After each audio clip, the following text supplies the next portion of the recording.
Hi and welcome to another episode of the Getting Things Done podcast from Vital Learning. I am Morten and I'm here as always with my good friend and colleague Lars Henriksen. Goeiedag, Lars. Hello, Mr. Røvik. Good to see you as always. And as always, looking forward to recording another episode with you for all the GTDers and GTD curious listeners out there. We always start off by reminding you of the purpose of this podcast, which is to help you learn GTD or become even better GTDers. So we hope that today's episode supports you in that. If you are new to GTD, we recommend you go back and listen to episodes 1 through 6 to get an introduction to GTD and the basics of the 5 steps. And today's episode is number 74. And the topic of today is OKR and GTD. Yes. Objectives and key results, and getting things done. What is the intersection between those? I've had the great privilege of interviewing a Norwegian guy called Jørn Arild Andenæs, who is objectives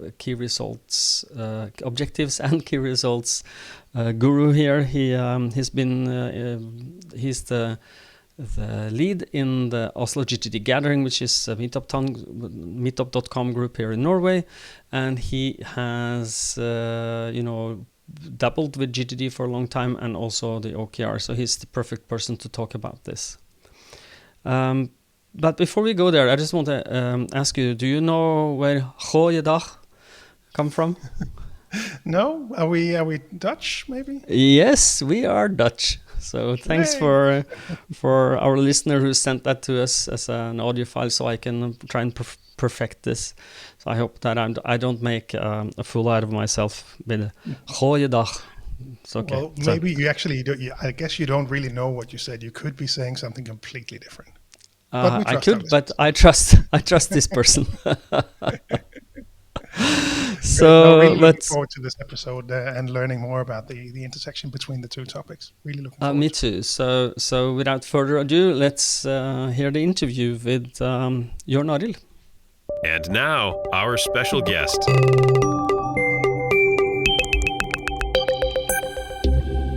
Hi and welcome, Jørn Arild. I'm very pleased to have you in our podcast. As listeners have heard in the introduction, we have had a listener question about OKR and GTD and the intersection between the two. And trying to be semi-intelligent about something means that you can't fake it. You have to have some real knowledge. And we could not fake understanding the OKR principles and idea. So we decided to get an expert. And that's why you are here. Okay.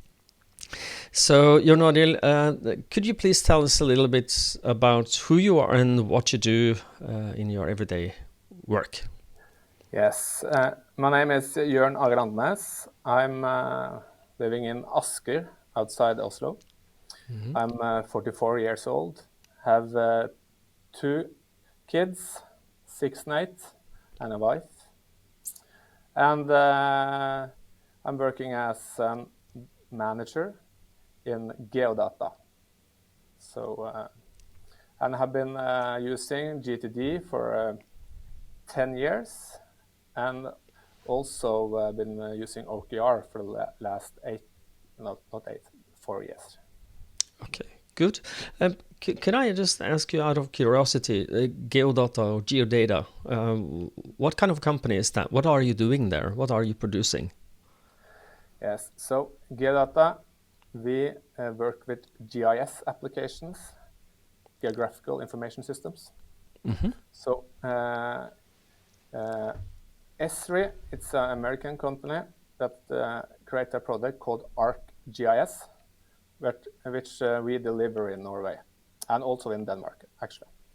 Okay. We have a sister company in Denmark called GeoInfo. Mm-hmm. So what we do in Norway is that we deliver this product and also do a lot of projects around this product. And mm-hmm. my department is a department of developers, which do bespoke work on it and create web applications with graphical information, very often maps. Okay, So if I've stumbled upon one of your maps or the end product, so what you do, how would I know that it is you? Maybe I would not know, but how would I recognize this as not just a standard Google map? You will probably somewhere in the application see our name, but we mainly deliver in the Norwegian market. So the most of the projects we do are not public, but some are public. And the most known is something called Marka in Norway, Yes. where you could, if you're going to go cross-country skiing outside Oslo and will see the condition on the tracks, you can do it in this app. Cool, because I do have that app. So cool. So that's what you do, and let's move on to OKR. And if I understand correctly, that's objectives and key results. So could you just give us a high-level overview first of what is this, and what's the benefit of using OKR as a method? Yes, so OKRs is a framework for working with goals and achieving goals, where we divide between the objective and the key results. So the objective is the goal itself. It's something we want to do or want to achieve. And the key result is the way that we measure that we actually are working towards these goals. And yes, and we also, what's important is that you actually measure this quite often to see that you actually are achieving the goals. So in OKRs, we talk about periods. So one OKR period is, the most common is 3 months. So after 3 months, you should measure if you actually are working towards your goals. And then also take a look at your goals and see if you should do any change with them, or you should continue with the same things. Okay, so if I'm going to I'm reminded now of the natural planning model, where you define the goal as something like you can have a desired outcome for something, and then the key results are then how am I ensuring I will meet my target at the end. So it's a calibration tool, if I understand right, where you will calibrate your targets or results, key results, or set me straight. Set me straight. You could calibrate the whole goal itself as well. So it depends a bit, because in OKRs you set actually goals for all levels in a company, and you could also use it for your personal goals. So in OKRs you set a goal for the company, what it should achieve for the next 3 months, or but also you should take these goals and create goals for your own department, and maybe a sub-department, and maybe a sub-team. And it's important that you're able to create a red line between these goals, so you could coherence, yes, and see it all the way down. And it's quite common also to set personal goals as OKRs in companies, but not all companies do that. So in our company, in my department, we set personal goals as well as OKRs, but not all departments do that. And what we also says in OKRs is that the goals should not all come top down. Actually, 60% of the goals should go from the bottom and up. And so, what do you mean with that? It means that when I work with my department and create goals for the next period, we will look at the goals for our head department, also the department above us, and see what goals they have.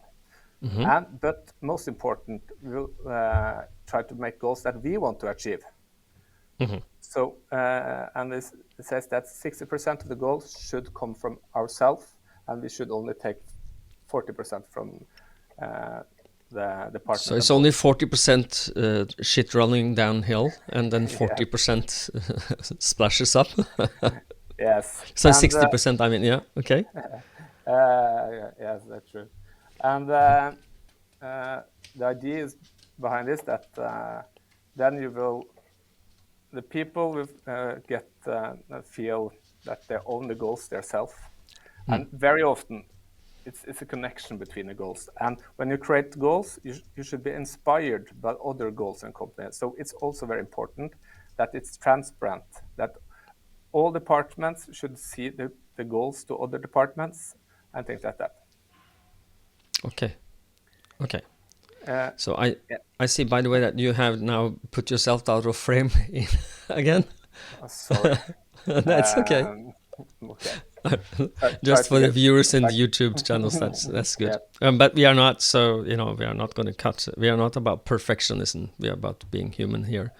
So, if you're going to give me, if I was a company owner or a person working in a department in a company, what would be the reasons why we would at all consider this? What's the key results of starting with objectives and key results? Yes, what's quite common in many companies is that once a year you set the goal for the next year. Yeah, and you also maybe ask your employees in a meeting that you have once a year, which goals do you have for this year, and how can you help us? How will you help us meet the company's goals? And then you have this meeting, and you create a document or something for that. And a year after, you ask, you look at this again and say, how did it go? Goals? How did it go? And very often, you at least from the employees, you get the answer, oh, sorry, I don't remember the goals. I just need to find the document again. But when you do this in this way, you will look at the goals quite often, and you also own your goals yourself, because you will always be a part of the team that creates the goals, because 60% of the goals should go from bottom up.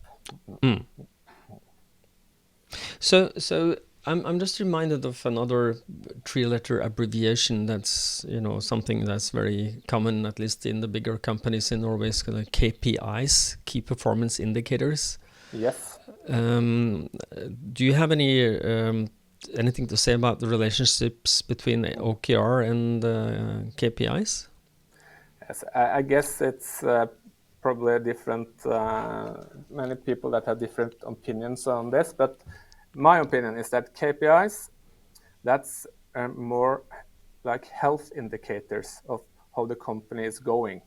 But OKRs is working, when you use OKRs, you work against some goals that you have set for a period. So if you want to go into a new market, something that you will change in the company, then you use the goal setting OKRs. But the KPIs, you probably need as well as health indicators. Okay. Yeah. If I understand correctly, there are different ways of looking at KPIs as well. So, KPIs can be personal as well. So what's your key performance indicators? If you are doing a good job, that's why I'm thinking about that. When you get personal, it's a way to look at what like the part of the OKR. I have something I need to achieve that I can measure as well. Yes. You should use the OKRs for something that you will change or something that you do different. Okay. So it's if I'm going to try just there's a way to facilitate change. Yes. a method for facilitating change? Yes. Okay, so that's a good, just to have a tagline. Okay, good. GeoData started this back in 2019, if I understand correctly, and you've been working with this persistently since 2019, or so we are on your year 3 now, or have you been off and on? Or?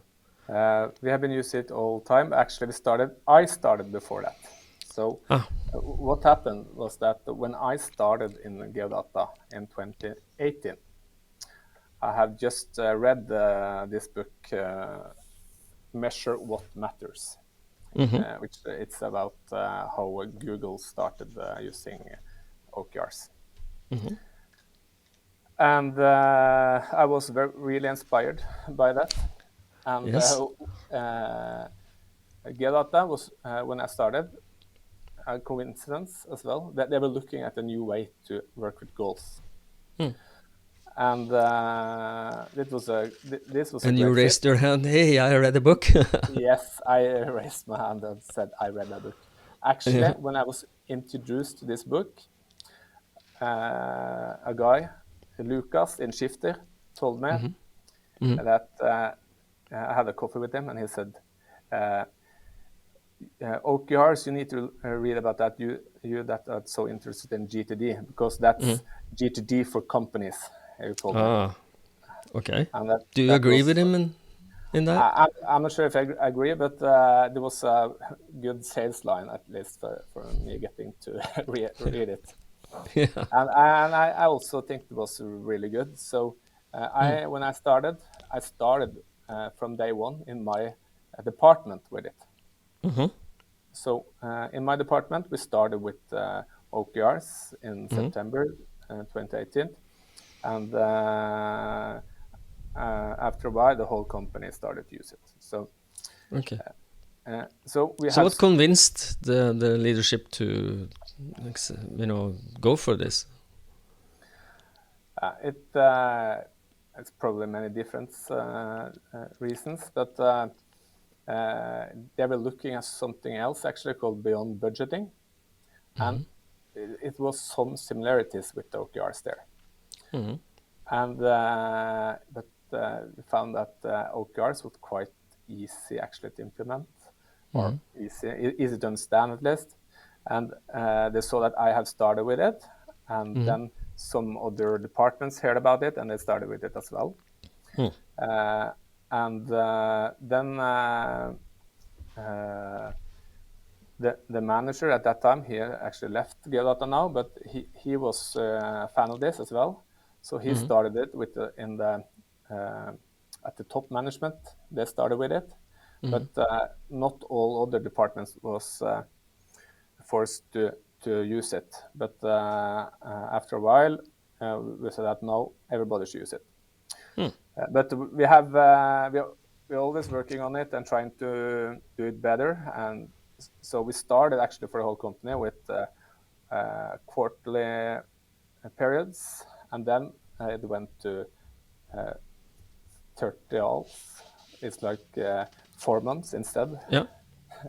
But actually now at the top level, they will start at half year instead. So I think that's a better fit. Me myself think that it's a better fit with shorter periods. So. Yeah, it's especially if you want to make sure that you are making meaningful progress towards something. You should see if you're hitting your targets, you're getting your key results. And if I understand correctly about the key results, how do you measure? How do you make a good, key result that you can measure? Can you give me an example of that, so we are making it a little tangible for people? Yes. So what we say is also that the key result, we have actually two types of key result. One is that you say that yes or no, actually, if you achieve it or not. And the other ones is,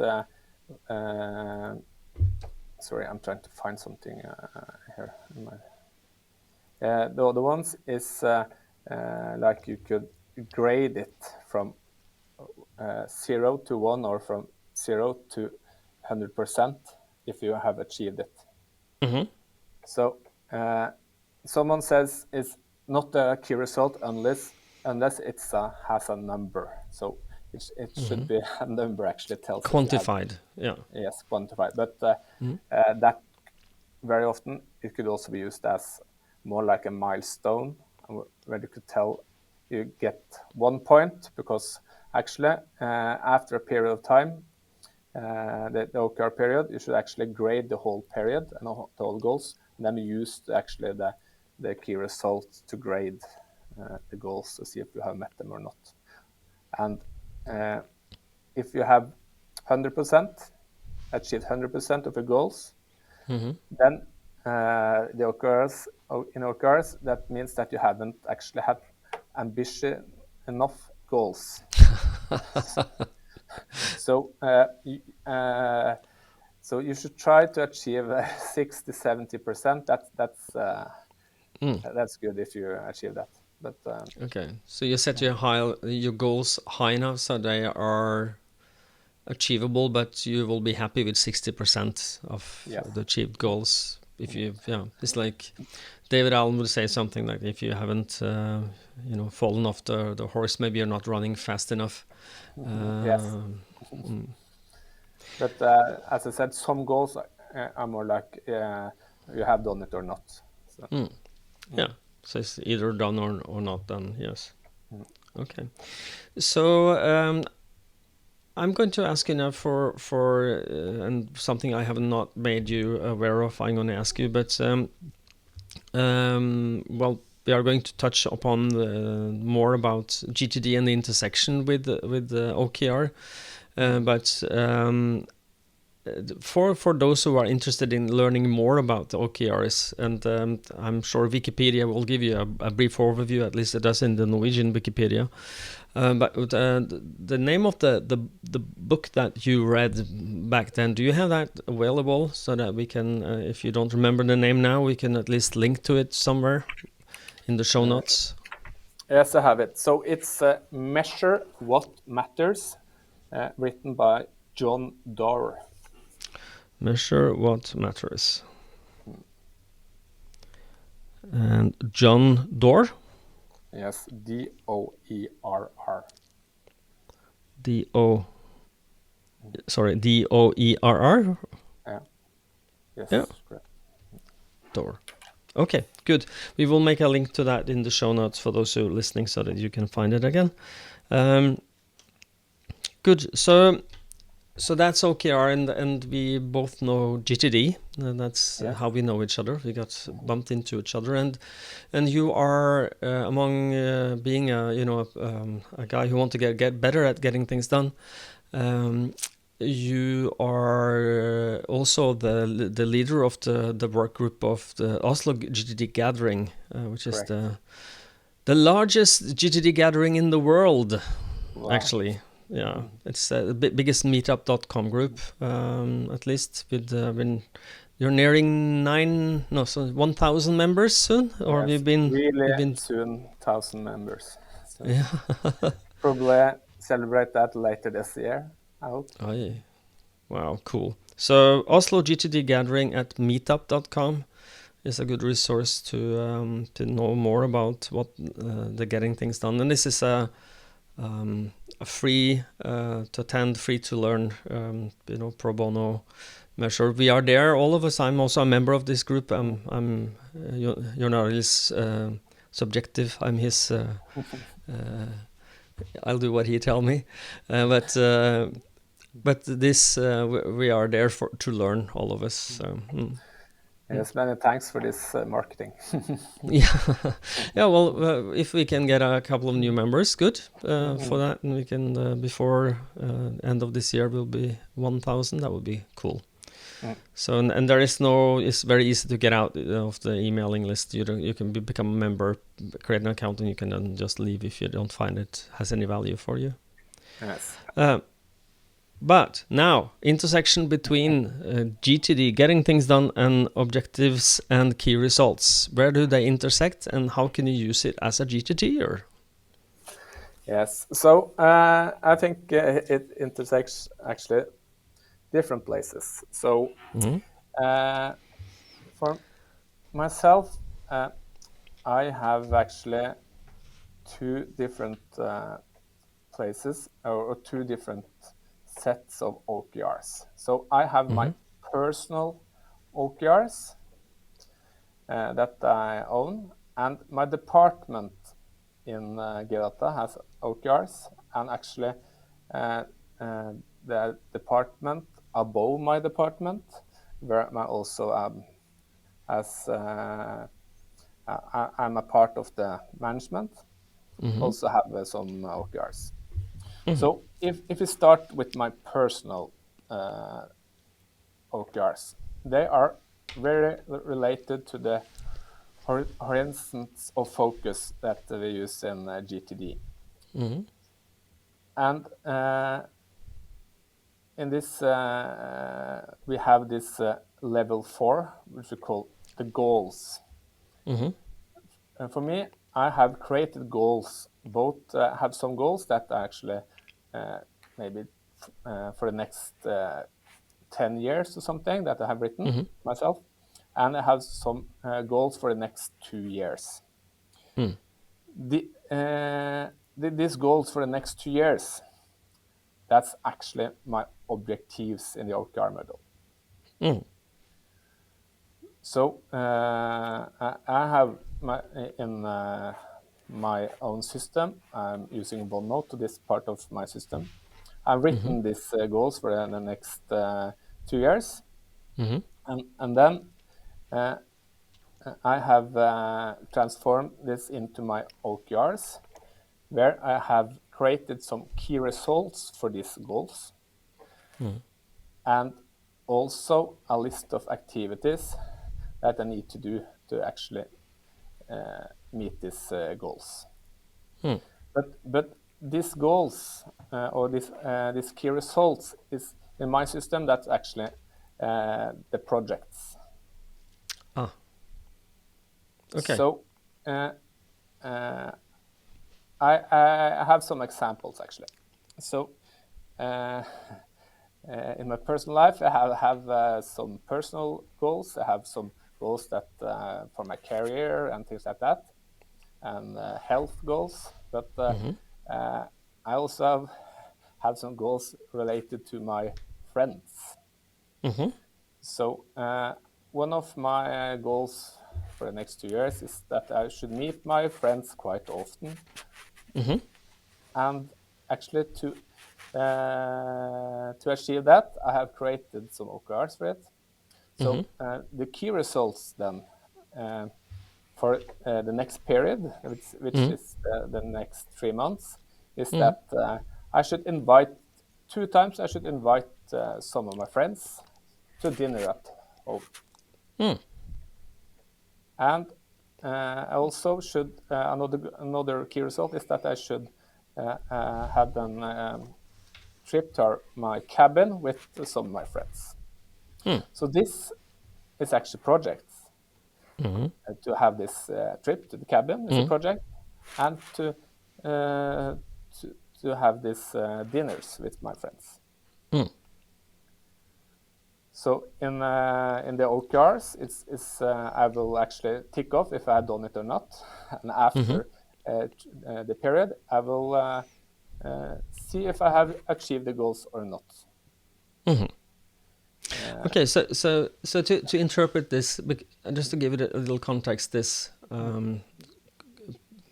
put it into context of getting things done, is that David Allen has left us with very little information of what he thinks about goals. It is just a parking lot for goals, and the goals is from 12 to 24 months is what he gives us.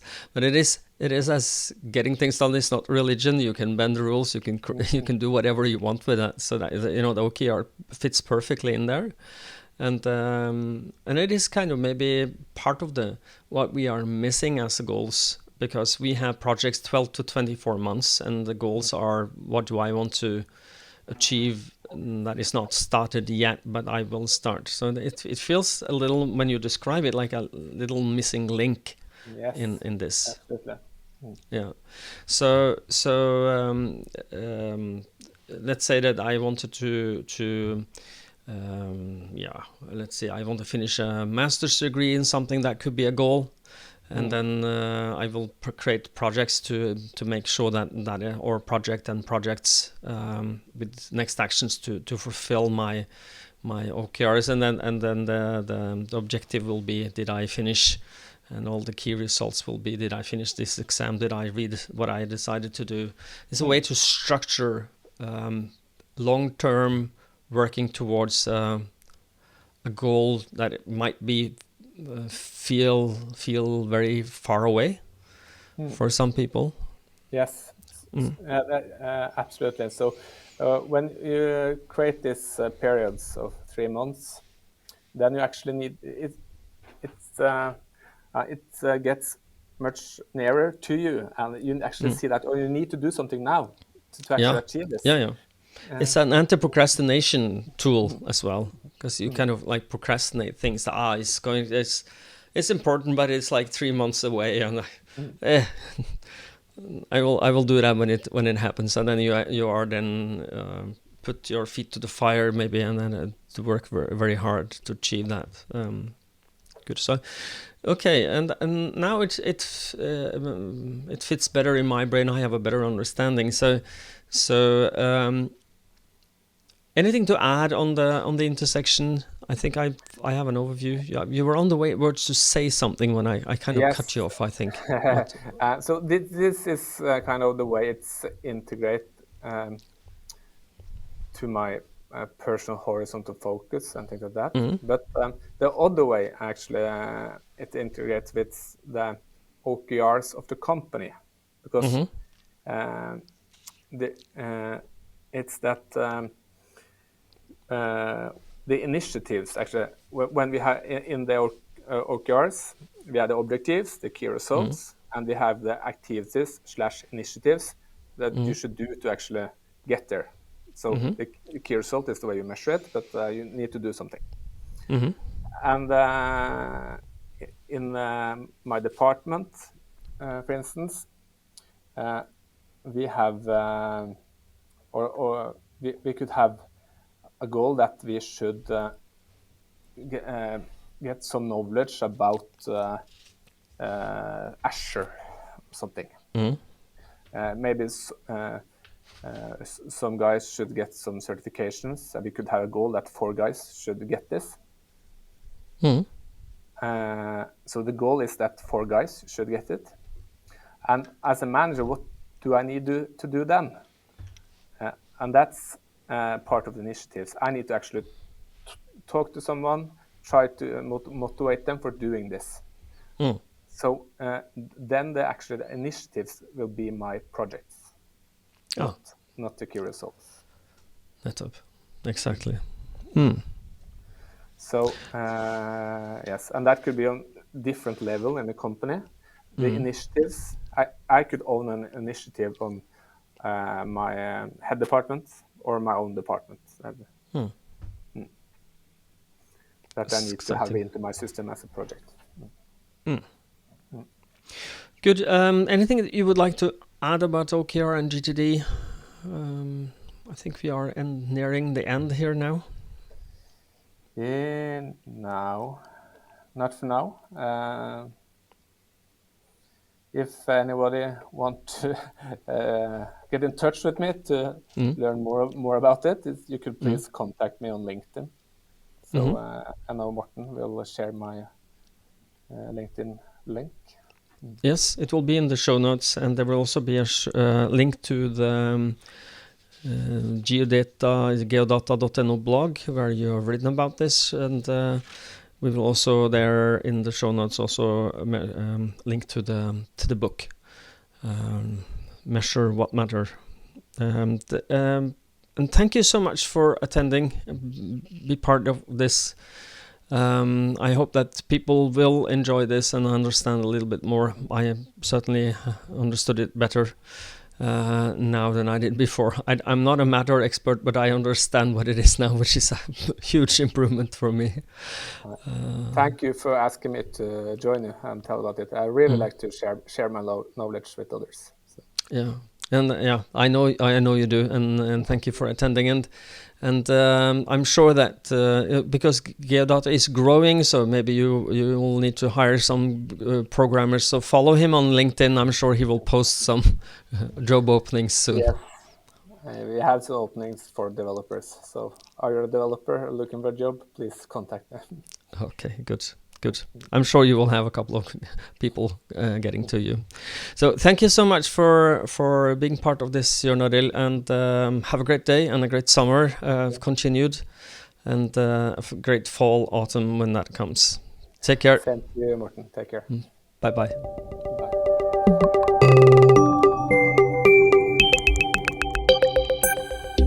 Did you take anything away from that? Yeah, no, it's a very interesting topic to learn more about, and it's an interesting thing to when you look forward. I really appreciate the different frameworks and how you look forward, how to divide it. I come across this sometimes in my GTD practice as well with others, how they have the intersection between how they work and intersects with the GTD. So great to hear from Jørn on this one. Yeah. Yeah, I hope that you, the listener, enjoyed the episode and that you learned something new. And Lars, will you take us out? Certainly. As always, we wrap up the episodes with a quick reminder for you to head on over to vitallearning.eu and have a look around, because on that site you will see all the different offerings that we have today, and you'll find links to each of the country websites for each of the Nordic countries. You'll find ways to book meetings with us if that's what you're looking for. So head on over there, have a look around. Outside the Nordics, if you're focused on getting things done, then gettingthingsdone.com is the place to go to find your local partners as well. And as always, we really hope that you find these episodes valuable. If GTD has made a difference in your life, please help us spread the message to more people by giving it a rating on Apple Podcasts, Spotify, or wherever you listen. It really helps people discover and learn GTD, which is why we are here. Exactly. So until next time, dear listener, stay safe and stay productive. Bye-bye. Bye, everyone.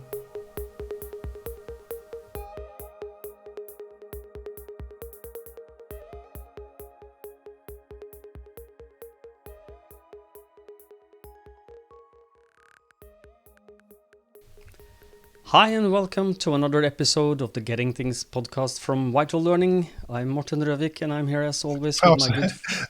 Du mangler getting things done. Det bliver bare til getting things eller getting done. I have the privilege of interviewing a Norwegian guy called Jørn Arild Andersen. Not Andersen, Jørn Arild Andenæs. There you go.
Hi and welcome to another episode of the Getting Things podcast from Vital Learning. I'm Morten Røvik and I'm here as always with my good... Du mangler getting things done. Det bliver meget til getting things eller getting done.